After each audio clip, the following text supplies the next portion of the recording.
That's right, people, I'm back once again to review a webcomic, but this time less a critical analysis and more of a recommendation on the webcomic itself and why you should be reading it.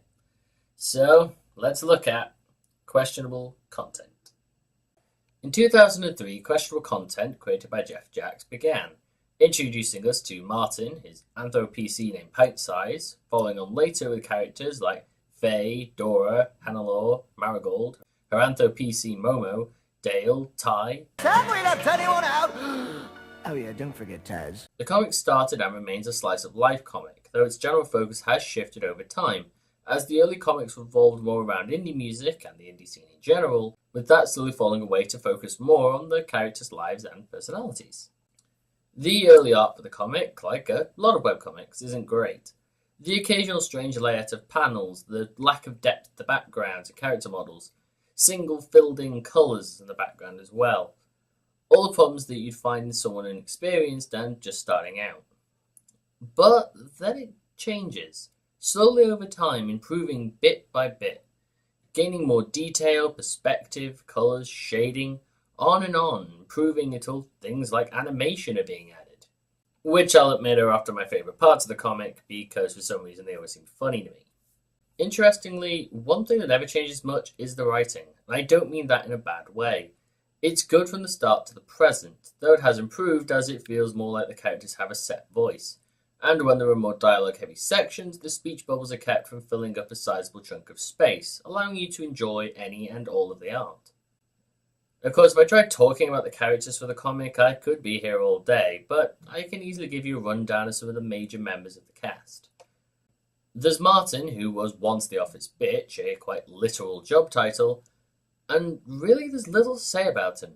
Even the Wikipedia page of him only has a couple of lines dedicated to him, and most is just about his relationship with the other characters. Not that I use Wikipedia when I'm doing this. Martin's a nice guy, happy to help his friends, like how he introduced his one-time stalker and now friend Hannelore to the drums, something she's become so good at that she joined Martin's band. Hannelore has a rather extreme case of OCD, which often makes her seem odd, but it has come in use time and time again, especially in her workplace, Coffee of Doom, which is run by Dora. No, not that Dora. Hannelore is shown to be highly intelligent at times as well, and know things that others shouldn't, often blurting them out at moments to the bemusement of others. Dora, the owner of Coffee of Doom, is one of two perpetual one-liner machines, along with Faye, a professional and slightly successful businesswoman. Amazingly, given that her coffee shop has a slight habit of antagonizing its own customers, Dora can often be seen as one of the more grown-up of the group, given the responsibilities of her job. Faye, the best friend of both Dora and Martin, as well as an employee at Coffee of Doom, is the slightly more physical side of Dora, as she once invented, alongside other pieces of art, an espresso maker in the shape of a T-Rex. She also made a second one, which another character tampered with, causing it to be sent to another webcomic entirely before returning. Finally, on our quick rundown of major characters, there's Pint Size, Martin's anthro-PC, a walking sentient computer that are very popular within the universe of questionable content.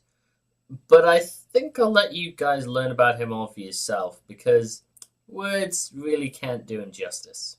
While this comic's beginnings might not look like much, as is often the problem with any webcomic, this series has always made me laugh, and I've enjoyed it for the past 5 years that I've been reading it, usually having to catch up when I miss a set of comics. But for now, that's all I've got time to say, and so I hope you've enjoyed the return of Tyas Looks At, and I'll be here once again to have another delve into the wide world of webcomics.